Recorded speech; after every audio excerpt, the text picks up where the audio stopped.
গত কয়েকদিনের মারামারি দেখে আমার কাছে মনে হচ্ছে ছাত্রদলের মনে আসলে অনেক কষ্ট। 17 বছর না খেয়ে থেকে ক্ষমতায় আসার পরও ছাত্র শিবিরের কারণে গত 5 মাস এখনো না খেয়ে আছে। এই কষ্ট আমরা বুঝি আপনাদের। পলাশী মার্কেট থেকে খাইতে পান না, ঢাকা বিশ্ববিদ্যালয়ে 2841 কোটি টাকার প্রকল্প 1 টাকাও খাইতে পান না, জগন্নাথ বিশ্ববিদ্যালয়ে 10,000 কোটি টাকার প্রকল্প 1 টাকাও খাইতে পান না। আপনাদের কষ্ট আমরা বুঝি, 10% পান না কেন? এই কষ্টে এই বাড়াবাড়ি আপনাদের।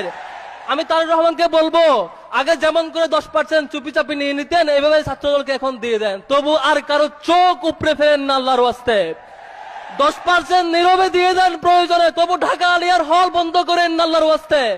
আপনাদেরকে অনুরোধ করবো, সংগ্রামী ছাত্র জনতা, ছাত্রদল মনে করেছে 91 সালে ক্ষমতায় আসার পরে যেমন করে প্রত্যেকটা হল দখল করেছিল তেমন করে পারবে। এখন পর্যন্ত ঢাকা বিশ্ববিদ্যালয়ে হল দখল করার জন্য 5 বার চেষ্টা করেছে, প্রত্যেকবারই ব্যর্থ হয়েছে। জগন্নাথ বিশ্ববিদ্যালয় দখল করার জন্য অনেকবার চেষ্টা করেছে, প্রত্যেকবারে ব্যর্থ হয়েছে।